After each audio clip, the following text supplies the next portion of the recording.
தமிழ்நாட்டுல தினம் தினம் என்ன நடக்குதுன்னு மக்களே தெரியுதுங்களா?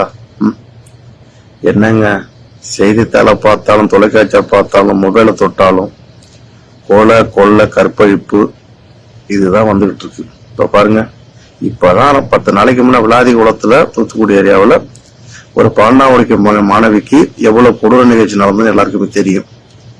அந்த சம்பவம் முடிஞ்சு 10 நாள் 12 நாளுக்குள்ள பாருங்க, நேற்று முன்தினம் எடப்பாடியில ஒரு 9ஆவது படிக்கிற பொண்ணுக்கு நடந்திருக்கு. எங்க போயிட்டு இருக்கு தமிழ்நாடு? மக்களை சிந்திச்சு பாருங்க. கேட்கும் போது பயமா இருக்கு. எப்படி பொம்பளை பிள்ளைகளும் 10 வயசுக்கு மேல உள்ள பொம்பளை பிள்ளைகள்லாம் நடமாட முடியும்? எப்படி பள்ளிக்கூடம் போயிட்டு வர்றது? எப்படி கல்லூரி போயிட்டு வர்றது? எங்கேயுமே போக கூடாதா? இது என்னங்க தமிழ்நாடு இப்படி இருக்கு? இந்தியாவிலேயே ஒரு கேடுகட்ட ஆட்சி, கேடுகட்ட மாநிலம்னா அது தமிழ்நாடு தான். இருக்கிறவங்களாம் காரிட்டு மோர்ல துப்புறான். இதெல்லாம் பார்த்தோம் நைட்ல எனக்கு தூக்கமே வர மாட்டேங்குது. ஆனா சில பேர் இதை கடந்தும் போயிடுறாங்க. நமக்கு என்ன நம்ம வீட்டுல நடக்குதுன்னு, உங்க வீட்லயும் கூட சீக்கிரம் நடக்கும். புரியுங்களா? நடக்க யாருகிட்டையும் உத்தரவு கேட்க வேண்டிய. ஏன்னா அந்த அளவுக்கு தான் இப்ப தமிழ்நாடு இருக்குது. மக்களே, தினம் தினம் பாருங்க, கொலை கொள்ளை கற்பழிப்பு கஞ்சா கலாச்சாரம்.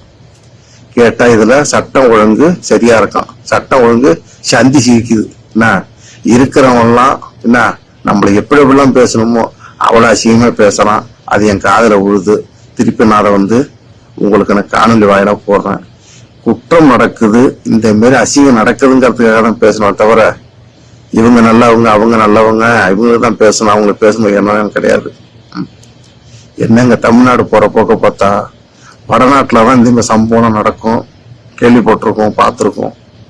அதை விட கேவலமா இந்தியாவில் இப்ப எங்க இருக்குன்னா தமிழ்நாட்டுலதான் இருக்குது. மக்களை இனியாவது திருந்துங்க. இன்னும் ஒரு 25 நாள் தான் இருக்கு தேர்தலுக்கு. ஒரு நல்ல ஆட்சியை கொண்டு வர்றதுக்கு பாடுபடுங்க. சும்மா கோட்டரை கொடுத்தான் பிரியாணி கொடுத்தான்னா சத்தியமா சொல்றேன், புரியுங்களா, தமிழ்நாட்டுல தமிழன் வாழ்வதற்கு அர்த்தமே கிடையாது, வாழவும் முடியாது. 10 வயசுக்கு மேல பொம்பளை புள்ளலாம் ரோட்ல ஒரு சுதந்திரமா நடமாடணும்னாக்கா ஒரு நல்ல ஆட்சியை கொண்டு வாங்க. இந்த ஆட்சியில என்னென்ன நடந்திருக்குங்கிறது நான் சொல்லிதான் உங்களுக்கு காதல கேட்கணுங்கிறது கிடையாது. இதை பாருங்க. இதெல்லாம் கேட்ட எனக்கு தூக்கம் வரல. அதெல்லாம் உங்க மனசு எப்படி இருக்கு எனக்கு தெரியாது. ஒரு நல்ல ஆட்சியை கொண்டு வரதுக்கு பாடுபடுங்க.